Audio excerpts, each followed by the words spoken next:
ఫిరాయింపు MLA Kadiyam Srihari speaker విచారణకు సంబంధించినటువంటి మరింత సమాచారం మా ప్రతినిధి ప్రదీప్ అందిస్తారు.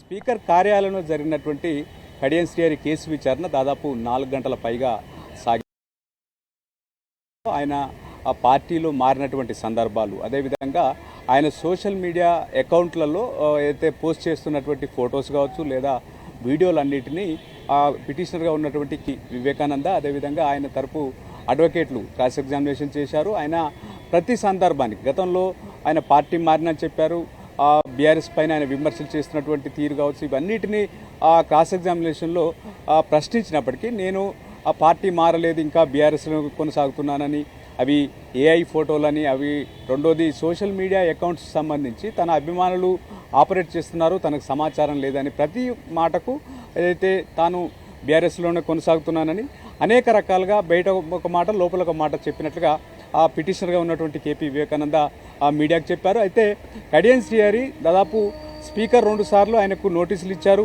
పార్టీ ఫిరాయింపు సంబంధించి స్పీకర్ ఇచ్చినటువంటి నోటీసులకు ఆయన 2 సార్లు ఆలస్యంగా ఇచ్చారు, అయినప్పటికీ రిప్లై ఇవ్వలేదు. ఆ తర్వాత రిప్లై ఇచ్చిన తర్వాత మొదటగా పిటిషనర్ తరపు వివేకానందను, కడియం శ్రీహరి తరపు కు ఫిబ్రవరి 4న పిలిచారు. ఆ రోజు మా వద్ద పూర్తి స్థాయి సమాచారం లేదని చెప్పడంతో అది ఫిబ్రవరి 19కి వాయిదా వేశారు. ఆ రోజు పిటిషనర్గా ఉన్నటువంటి వివేకానందను Kadiyam Srihari advocates cross examination చేశారు. ఈ రోజు కడియం శ్రీహరిని వివేకానంద అడ్వకేట్లు క్రాస్ ఎగ్జామినేషన్ చేశారు. మొత్తానికి నిన్న దానం నాగేందర్కు సంబంధించినటువంటి కేసు విచారణ జరిగింది.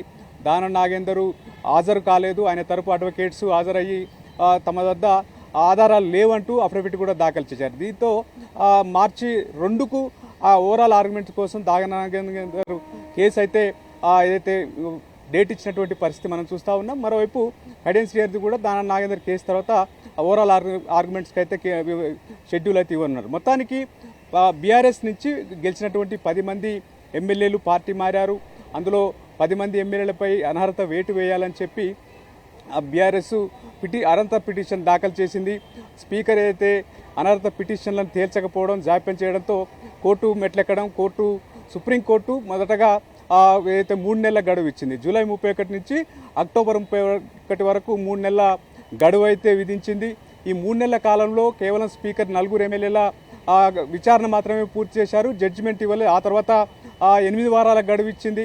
8 వారాల గడువులో కూడా ఈ ఎమ్మెల్యేలకు సంబంధించిన కేసులు తేల్చలేదు. మొత్తానికి మరొక 4 వారాల గడువు ఇచ్చింది. ఆ తర్వాత చివరగా ఫిబ్రవరి 6న అయితే తుది ఫైనల్ గడువు అని చెప్పి 3 వారాల్లో తేల్చాలని చెప్పి చెప్పడంతో ఇప్పటి వరకు 8 మంది ఎమ్మెల్యేలకు సంబంధించినటువంటి కేసులకు సంబంధించి క్లీన్ చిట్ ఇచ్చారు. వాళ్ళు పార్టీ మారారు అని చెప్పడానికి ఎటువంటి ఆధారాలు లేవని ఆ స్పీకర్ వారికి క్లీన్ చిట్ ఇచ్చారు. దానం నాగేందర్, కడియం శ్రీహరి కేసు పెండింగ్లో ఉంది. ఈ కేసుకు సంబంధించి విచారణ అయితే వేగవంతం చేస్తూ ఉన్నారు. ఎందుకంటే మార్చి 2వ వారంలో ఈ కేసు అంశాన్ని అయితే తేల్చాల్సినటువంటి అవసరం ఉంది. ఈ నేపథ్యంలో ఇప్పటివరకు పిటిషనర్ క్రాస్ ఎగ్జామినేషన్, మరోవైపు ఏదైతే ఎమ్మెల్యేలు పార్టీ ఫిరాయించినటువంటి ఎమ్మెల్యేల క్రాస్ ఎగ్జామినేషన్ పూర్తయింది. ఓవరాల్ ఆర్గ్యుమెంట్స్ సంబంధించినటువంటి షెడ్యూల్ ఇప్పటికే నాగేంద్ర సంబంధించిన షెడ్యూల్ వచ్చింది. ఆ తర్వాత శ్రీహరి కూడా షెడ్యూల్ ఉండబోతా ఉంది. మొత్తానికి ఓవరాల్ ఆర్గ్యుమెంట్స్ జరిగిన తర్వాత తుది తీర్పు ఇవ్వాల్సినటువంటి పరిస్థితి ఉంది. అయితే ఇక్కడ తుది తీర్పు ఏ రకంగా వస్తుందనే దానికి సంబంధించి ఆసక్తికర చర్చ జరుగుతూ ఉంది, ఆసక్తికరంగా ఎదురు చూస్తున్నటువంటి పరిస్థితి. ఎందుకంటే దానం నాగేందర్ సికింద్రాబాదు కాంగ్రెస్ పార్లమెంట్ అభ్యర్థిగా కాంగ్రెస్ బీ ఫారంపై ఆయన పోటీ చేసినటువంటి పరిస్థితి. ఆయన బీఆర్ఎస్ ఖైరతాబాద్ ఎమ్మెల్యేగా గెలుపొందారు. ఆయన చాలా సందర్భాల్లో నేను పార్టీ మారాను, ఉప ఎన్నికైన సిద్ధమే అని కూడా ఆయన ప్రకటించి ఉన్నారు. ఈ నేపథ్యంలో క్రాస్ ఎగ్జామినేషన్ కావాల్సినటువంటి అవసరం ఉంది. కానీ దానం నాగేందర్ హాజరు కాకుండా ఆయన అడ్వకేట్ హాజరయ్యారు. అడ్వకేట్ కూడా తమ వద్ద ఎటువంటి ఆధారాలు లేవు. ఎందుకంటే పార్టీ మారినట్లుగా అయితే బీఆర్ఎస్ చెప్తున్నటువంటి అయితే క్వశ్చన్స్కు క్రాస్ ఎగ్జామినేషన్ సంబంధించి తమ వద్ద ఆధారాలు లేవని చెప్పి అఫిడవిట్ కూడా దాఖలు చేయనటువంటి పరిస్థితి. ఈ నేపథ్యంలో ఎటువంటి తీర్పు దానం నాగేందర్ సంబంధించి ఇస్తారన్నటువంటి ఉత్కంఠ అయితే సర్వత్రా నెలకొన్నటువంటి పరిస్థితి మనం చూస్తూ ఉన్నాం. మరోవైపు కడియం శ్రీహరి స్టేషన్ గర్మూరు నుంచి బీఆర్ఎస్ ఎమ్మెల్యేగా గెలుపొందారు. ఆయన కూతురు కడియం కావ్య కాంగ్రెస్ వరంగల్ పార్లమెంట్ అభ్యర్థిగా పోటీ చేసినటువంటి సందర్భంలో నామినేషన్ పత్రంపై ఆయన సంతకం చేశారని చెప్పి బీఆర్ఎస్ పిటిషనర్గా ఉన్నటువంటి వివేకానంద చెప్తా ఉన్నారు. మరోవైపు ఆయన ప్రచారంలో పాల్గొన్నటువంటి ప్రతి మాట కానీ వీడియోస్ కానీ అన్నీ రకాలుగా ఎవిడెన్సెస్ ఉన్నాయి. రెండోది ఆయన ఇప్పుడు సోషల్ మీడియా అకౌంట్స్ సంబంధించినటువంటి అంశం కావచ్చు, లేదా ఆయన వీడియోస్ సోషల్ మీడియా ఆయన అకౌంట్లో ఉన్నటువంటి సందర్భాలు ఇవన్నీ ఏవే ఫోటోలు అని చెప్తూ దాన్ని దాటవేస్తున్నటువంటి ప్రయత్నం చేస్తున్నారు. కానీ వీళ్ళ ఇద్దరి అంశాన్ని ప్రత్యేక అంశంగా మిగిలిన ఏదైతే బీఆర్ఎస్ ఎమ్మెల్యేలు కాంగ్రెస్లో చేరిన 8 మంది ఆ ఇద్దరి కేసు వేరు మా కేసులు వేరు అని చెప్పినటువంటి సందర్భాలు కూడా పరిస్థితులు కూడా మనం చూసాం. కానీ ఈ ఇద్దరి అంశాలకు సంబంధించి స్పీకర్ ఎటువంటి నిర్ణయం తీసుకుంటారు, ఎన్నికల అంశాలు కూడా చాలా ఉన్నాయి.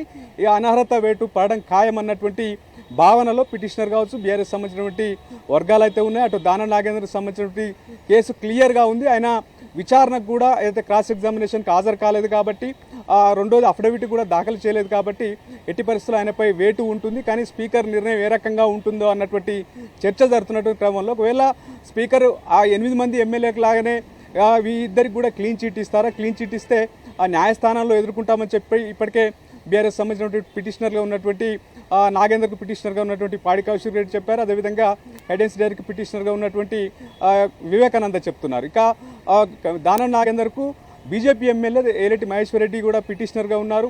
ఆయన కూడా హాజరైనటువంటి పరిస్థితి. అయితే పిటిషనర్ తరపు వారిని క్రాస్ ఎగ్జామినేషన్ సందర్భంలో ఆయన కూడా హాజరైనటువంటి పరిస్థితి మనం చూస్తాం. మొత్తానికైతే ఈ ఇద్దరు ఎమ్మెల్యేలకు సంబంధించి సుప్రీంకోర్టు డెడ్ లైన్ లోపు జడ్జిమెంటు రాబోతా ఉంది. జడ్జిమెంట్లో ఏ రకమైన జడ్జిమెంట్ వస్తుంది, దీనికి సంబంధించి ఏ రకంగా రియాక్షన్ ఉంటుంది అనేది చూడాల్సినటువంటి పరిస్థితి అయితే మనం చూస్తూ ఉన్నాం.